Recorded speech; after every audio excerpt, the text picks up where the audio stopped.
Hello students, ये video बनाने का पर्पस पहले आपको बता देता हूं और उसके बाद फिर मैं आपको बताऊंगा कि क्या क्या बातें इस वीडियो में बताने जा रहा हूं। पर्पस है ये कि मेरे पास बहुत सारे स्टूडेंट्स का फ़ोन आया जो मेरे से पढ़ रहे थे टॉप 100 बैच रैंक के लिए। तो फ़ोन ये आ रहा है कि सर इस समय क्या करूं, कोई कह रहा है कि घबराहट हो रही है सर, कोई कह रहा है कि सर मतलब किन चीज़ों का ध्यान रखना चाहिए। क्यों? क्योंकि ये वो बच्चे हैं, ये वो स्टूडेंट्स हैं जिन्होंने हमेशा से ही अच्छी रैंक लाई है और उनका स्टार्टिंग से ऑब्जेक्टिव रहा है टॉप 100 में आना। तो ये वीडियो खासकर उन स्टूडेंट्स के लिए है जिन्होंने साल भर 2 साल क्या तैयारी की है, दिमाग में ये रखते हुए कि उन्हें टॉप 100 में ही आना है। तो किन किन बातों का ध्यान रखना है बच्चों, ये बताने जा रहा हूं। क्या सोचना है? सबसे पहली चीज, जो सबसे इंपॉर्टेंट चीज है, वो है आपका कॉन्फिडेंस।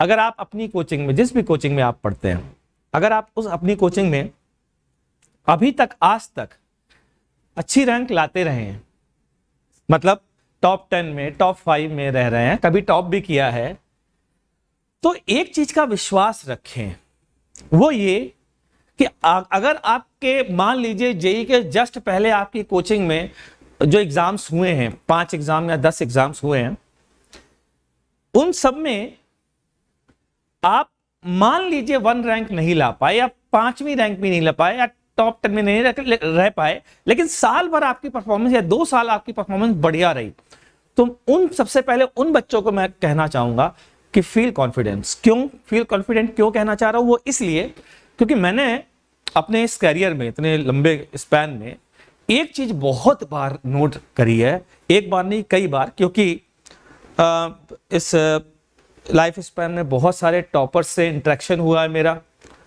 1 रैंक वालों की बात सुनी, तो पता चलता है क्या कि वो ऐसे 2 एग्जाम्पल तो मैंने प्रॉपर एनालिसिस की हुई है, मैं नाम नहीं लेना चाहता हूं किसी कारणों से, लेकिन प्रॉपर एनालिसिस की है कि यार ये बच्चे जिनकी रैंक 1 आई है ना, ये एग्जाम्स में मुझे कभी भी नहीं दिखे हमेशा 1 रैंक लाते हुए, जिस कोचिंग में वो पढ़ रहे थे उस कोचिंग में। मतलब कई बार ऐसा भी हुआ है कि वो टॉप 10 में भी नहीं है, ठीक, और उनकी रैंक जेई एडवांस में आ रही है 1। जब 1 आई तो हमें आश्चर्य हुआ, हमने कहा यार ये बच्चा कोचिंग की जो टेस्ट वगैरह एग्जाम वगैरह हो रहे थे उस समय तो यार ये कहीं दिख नहीं रहा था, और इसकी रैंक 1 आई। तो पता क्या किया भाई कि क्या बात हुई, चर्चा हुई, तो पता ये चला कि वो बच्चा अपने दायरे में, उसने बस इस बात पर विश्वास रखा कि उसे जो आता है वो अच्छा आता है, आईआईटी में उसे अपना बेस्ट देना है, और किसी भी कोचिंग के पेपर 100% जेई का ट्रू रिफ्लेक्शन नहीं होते, 100% हो भी नहीं सकते। तो कॉन्फिडेंट फील करिएगा, मतलब ये सोचिएगा कि यू आर द बेस्ट, ये जरूर से सोचिएगा। अगर आपने वाकई में 2 साल ईमानदारी से मेहनत की है, तो आपने बहुत ज्यादा बार 2 साल या 3 साल या 1 साल आपने प्रूफ किया है कई बार एग्जाम्स में कि नहीं आप बढ़िया परफॉर्म कर रहे हैं, तो आपको कोई अच्छा करने से रोक नहीं सकता। और ये जरूर विश्वास रखिएगा कि हो सकता है कि जिस कोचिंग में आप पढ़ रहे हो उस कोचिंग में आपकी रैंक 10 के अंदर या 20 के अंदर हो, लेकिन फिर भी आप जेई में रैंक 1 ला सकते हैं बच्चों, ध्यान रखिएगा। अब आते हैं दूसरे पॉइंट पर। दूसरा पॉइंट क्या है? दूसरा पॉइंट है बच्चों, वहां जा करके, चूंकि हम टॉप 100 के कंटेंडर मानते हैं अपने आप को, तो कई बार हम वहां जाने के बाद घबरा जाते हैं। वहां घबरा क्या जाते हैं, यार ये सब्जेक्ट टफ आ रहा है, यार ये मेरे से नहीं हो रहा है, अब क्या करूं, मैं तो टॉप 100 की सोच रहा था।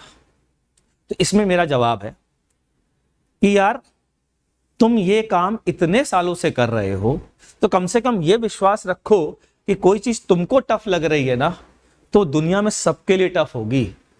इतने दिनों से तुम ये प्रूफ करते आ रहे हो, तो अगर कोई भी, यहां पर भी कॉन्फिडेंस की जरूरत रहेगी। मोटी बात यह है कि यार तुम अब तक हर पेपर में टॉप 5 टॉप 10 में रह रहे थे, जिस भी स्कूल जिस भी कोचिंग में थे, और सडनली ऐसा नहीं हो सकता कि तुम खराब करो। तो तो अगर कभी भी एग्जाम में कोई पेपर, कोई सब्जेक्ट टफ लग रहा है, तो ये मानो कि यार ये इस साल का सबसे, या जेईई का सबसे टफ पेपर ये है, इसके पहले सालों में ऐसा नहीं आया है। और ये मानते हुए उस पेपर को अटेम्प्ट करो और ये सोचते हुए करो कि इसमें मैं जो करूंगा ना वो ही बेस्ट होगा, ये सोच के करो। कारण क्या है? कारण बहुत सिंपल है, क्योंकि उस समय इसके अलावा कोई और स्ट्रैटेजी है ही नहीं जो आपको बेटर आपसे आउटपुट दिलवा सके। अगर आप ये परेशान होने लगोगे तो कभी अच्छा आउटपुट नहीं आएगा। हो सकता है आप कहो कि सर ऐसा सोचा था, लेकिन जब मैं एग्जामिनेशन हॉल के बाहर निकला तो ऐसा हुआ नहीं। तो मेरा कहना है कि बात सही है, लेकिन उस समय फिर से सोचो, जिस समय तुम सोच रहे थे पेपर टफ है, तुम नर्वस हो रहे थे, उस समय के लिए बेस्ट स्ट्रेटजी क्या है? यही सोचना कि अगर ये पेपर तुम्हें टफ लग रहा है तो हिंदुस्तान में हर एक व्यक्ति के लिए बहुत टफ पेपर होने वाला है, सबके लिए। तो क्या करना है? दिमाग लगाना है, स्मार्टनेस शो करनी है। ये वक्त है अपनी हाईएस्ट स्मार्टनेस दिखाने का। ये वक्त है जहां पर आप सबसे तेजी से, जो आज तक आप अपनी स्मार्ट वर्क का यूज करके, ऑप्शन देख करके, डायमेंशंस चेक करके, मैं फिजिक्स का टीचर हूं इसलिए ऐसी बात कर रहा हूं, डायमेंशंस चेक करके, जुगाड़ लगा करके आंसर निकाल रहे हो, ये आप तभी कर पाओगे जब आप ये कॉन्फिडेंट रहोगे कि यू आर द बेस्ट। आप जो कर रहे हो ना वही सबसे बढ़िया है। तो कॉन्फिडेंट फील करिए, रहिए, इवन तब भी जब आपको पेपर टफ लगे। तीसरा पॉइंट बच्चों, तीसरा पॉइंट, एक बड़ी अजीब सी बात मेरे सामने आई है। बच्चों ने बताई कि हमारे सर ने कहा है, सर इस सब्जेक्ट के सर ने कहा है कि इस सब्जेक्ट को जो है वो मतलब इसका जेन्युइन टाइम 1 आवर 15 मिनट्स होता है, मतलब इस सब्जेक्ट को 1 घंटे 15 मिनट ही देने चाहिए। तो ये तो एक बहुत ही हंसी की बात है और बहुत ही मजाक की बात लगती है सीरियसली मुझे।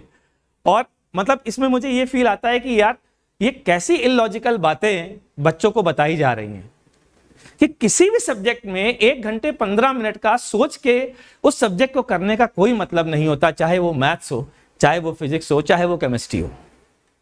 क्यों ऐसा हो सकता है? और ऐसा हुआ है कि एक सब्जेक्ट का पेपर टफ है और बाकी दोनों का इजी है। आप फॉर एग्जाम्पल आप फिजिक्स को 1 घंटे 15 मिनट सोच करके दे गए देने, और उस साल फिजिक्स का पेपर सबसे आसान आ गया और मैथ्स का सबसे टफ आ गया, और मैथ्स के लिए आपने सोचा था आप 1 घंटे से ज्यादा दोगे नहीं, तो क्या होगा? अरे भैया कॉमन सेंस यूज करो बच्चों, इस तरीके की बातों में मत फंसना। और जेईई अगर ये होता ना कि कोई सब्जेक्ट वाकई में ज्यादा वेटेज वाला होता तो जेईई उसका परसेंटेज भी बढ़ा देता ना भाई। तीनों सब्जेक्ट का बराबर वेटेज होता है ना, तो जेईई बेवकूफ तो नहीं है ना। तो ये कॉन्ट्राडिक्टरी स्टेटमेंट नहीं है कि जेईई कह रहा है कि तीनों सब्जेक्ट के इक्वल वेटेज हैं और एक बंदा कह रहा है नहीं नहीं नहीं नहीं इस सब्जेक्ट को तो 1 घंटे 15 मिनट देना चाहिए। कैसी बातें हैं यार। मेरा बल्कि कहना यह है कि या तो मैंने एक पहले वीडियो बनाया था एनालिसिस करके बच्चों, और मैंने उस वीडियो में आप सबको यह कहा था कि 45 मिनट्स में देने का प्रयास करिए। किसी भी कोचिंग के पेपर्स उठा लीजिए, 45 मिनट्स में दीजिए। फिजिक्स के नहीं बोला था मैंने, तीनों सब्जेक्ट के। अगर आपने मेरा पुराना वीडियो देखा है, नहीं देखा तो अब फिर से बता रहा हूं कि आप में से अब जितने भी स्टूडेंट्स इस वीडियो को देख रहे हैं, कोई भी pre decided, pre occupied mind से पेपर देने मत जाइएगा कि मैं इस सब्जेक्ट को 1 घंटे से ज्यादा दूंगा, भूल के भी नहीं। जब आप एग्जामिनेशन हॉल में जाएंगे वहां पर हमेशा कोशिश करें कि हर पेपर को 1 घंटे या उससे कम का समय देना है, और यदि बच जाता है किसी सब्जेक्ट में समय, बचाने का प्रयास भी करना है। किसी सब्जेक्ट में जो इजी आ रहा है उसमें अपना समय बचाने का प्रयास भी करना है, ताकि हम वो बचा हुआ समय उस सब्जेक्ट को दे सके जो टफ है, जिसमें समय ज्यादा लग रहा है। तो इस तरीके की अजीब सी बेवकूफी भरी बातों में मत फंसिएगा कि किसी सब्जेक्ट को 1 घंटे 15 मिनट देना है, किसी सब्जेक्ट को नहीं आप 30 मिनट दिया करिए, बहुत ही कम दिया करिए। अरे ऐसा नहीं होता भाई। हो सकता है कि किसी सब्जेक्ट में बहुत टफ आ जाए जिसको आपने कम समय देने को लिए सोचा। तो डिसाइड कैसे करना सर? अरे वहीं जाकर डिसाइड करो ना यार, वहां जाकर के कोशिश करो हर पेपर को 1 घंटे से कम टाइम देने की। जो छूट रहा है छोड़ दो, जो लग रहा है कि यार थोड़ा सा समय लग रहा है छोड़ दो। और इस तरीके से जो इजी पेपर है, जो इजी सब्जेक्ट आया है, अगर उसमें टाइम बच जाता है तो वो बचा हुआ टाइम दूसरे वाले में दे दो। ये सिंपल स्ट्रेटजी है। पता चला आपने एक सब्जेक्ट में, मान लीजिए मैंने आपसे बोला फिजिक्स में भैया 1 घंटे 15 मिनट देना, अब आपने 1 घंटे 15 मिनट दे दिए जानबूझ करके। फिजिक्स का पेपर आया था इजी, मैथ्स का पेपर आया था टफ, फंस गए वहां पर। मैथ्स को देने थे उस समय उस साल 1 घंटे 15 मिनट, आप दे के आए 45 मिनट्स, बच गई बैंड? तो बिल्कुल भी नहीं। उसी समय बच्चों डिसाइड करना है पेपर के समय। एक और बात, जब ऐसी बातें हमारे दिमाग में भरी जाती हैं कि इस सब्जेक्ट में 1 घंटे 15 मिनट ही देने पर चाहिए एक सब्जेक्ट, तो हमारे दिमाग में ऐसा दिमाग हमारा इस तरीके से बन जाता है कि नहीं नहीं यार इस सब्जेक्ट में तो समय लगता ही लगता है, तो हम ऑटोमेटिकली स्लो हो जाते हैं उस सब्जेक्ट में। ये और नुकसान होता है, बहुत ही ज्यादा नुकसानदायक है। तो हमेशा से ये सोच के रखिए नहीं हर सब्जेक्ट का इक्वल वेटेज है, जेई वाले बेवकूफ नहीं है, सबसे पहली बात है ना। अगर होते तो वेटेज बढ़ा देते, सिंपल सी बात ही है। थोड़ा बहुत ऊपर नीचे रैंक को लेकर के हो सकता है, लेकिन मार्क्स में नहीं है। तो तीसरा जो मतलब मेरा जो ये पॉइंट था, इस बात का विशेष ध्यान रखिएगा। Next point and last point वो ये कि इनमें से जितनी भी बातें बताई हैं उनमें से किसी भी बात को ऐसा हो सकता है फर्स्ट पेपर देने के बाद आपको लगे कि यार पता नहीं ये है, ये मैंने सोचा था, ये सही गया कि नहीं, या कोई भी आपने स्ट्रेटजी बनाई हो, तो फर्स्ट पेपर को देख करके सेकंड पेपर की स्ट्रेटजी बिल्कुल मत डिसाइड करिएगा। ऐसा बहुत बार हुआ है और मेरे स्टूडेंट्स ने कहा भी है ये बात कि सर इसका हमने बहुत नुकसान उठाया। फर्स्ट पेपर में एक सब्जेक्ट टफ आ गया था, दूसरा इजी आ गया था, हमने सोचा दूसरे पेपर में मैं इस पे ज्यादा ध्यान दूंगा, हो गया उल्टा। तो फर्स्ट पेपर के बाद कैसे बचे इस चीज से, सर ये भी बता दीजिए। बच्चों बड़ा आसान है, फर्स्ट पेपर के बाद फर्स्ट पेपर को डिस्कस नहीं करना। कोई टीचर आपकी कोचिंग, कोई भी बंदा, इवन घर वाले भी आपसे पूछते हैं बच्चा कैसा गया, तो आप बोलो कि जब तक सोल्यूशन नहीं आ जाता तब तक ये बताना बेवकूफी है, और सुनने वाला जो सुन रहा है उसको भी मजा नहीं आने वाला है, वो भी बेवकूफ बन रहा है। क्यों? अरे भैया जब आंसर नहीं आया, सोल्यूशन नहीं आया, तो हम कैसे बता दें मेरा पेपर कैसा गया? तो आपके बोला कि मतलब ठीक है, अच्छा गया, मतलब हो गया, बस हो गया बस। अब जिस दिन सोल्यूशन आएगा, जिस दिन आंसर की जाएंगे, उस दिन बताएंगे ना आपको कैसा गया। अभी कैसे बता दूं? हर बच्चे को, तो हर बच्चे को लगता है कि उसका पेपर 100% सही है, जिसने पूरा अटेम्प्ट किया होगा। अगर गलत लगता है तो अटेम्प्ट क्यों करता है? ये बताओ ना। किसी क्वेश्चन में वो गलत करके आया और वो कह रहा है मैंने गलत किया, तो इससे बड़ी बेवकूफी क्या हो सकती है? तुम जानबूझ के गलत करके आए हो तो फिर बेवकूफ।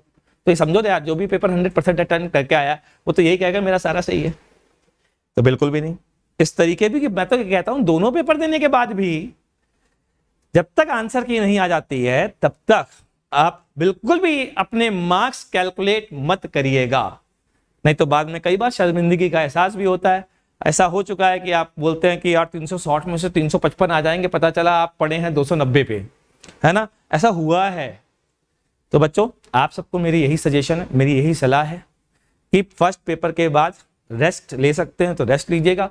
आपको लगता है कुछ मैं दिमाग में ब्लरी सा कुछ फॉर्मूले हैं तो एक बार देख लेता हूं, उनको देख लीजिएगा। हाँ, फर्स्ट पेपर से अगर ये कंक्लूजन दिमाग में आ रहा है कि यार ये टॉपिक से क्वेश्चन अगर आता, मुझे ऐसा फर्स्ट पेपर में रियलाइज हुआ है तो मैं कुछ मिस कर रहा था, तो जरूर सबक सीखिएगा, तो जरूर पढ़ लीजिएगा उसको, लेकिन कोई कंक्लूजन मत ड्रॉ करिएगा कि ये सब्जेक्ट टफ आ रहा है, ये इजी आ रहा है।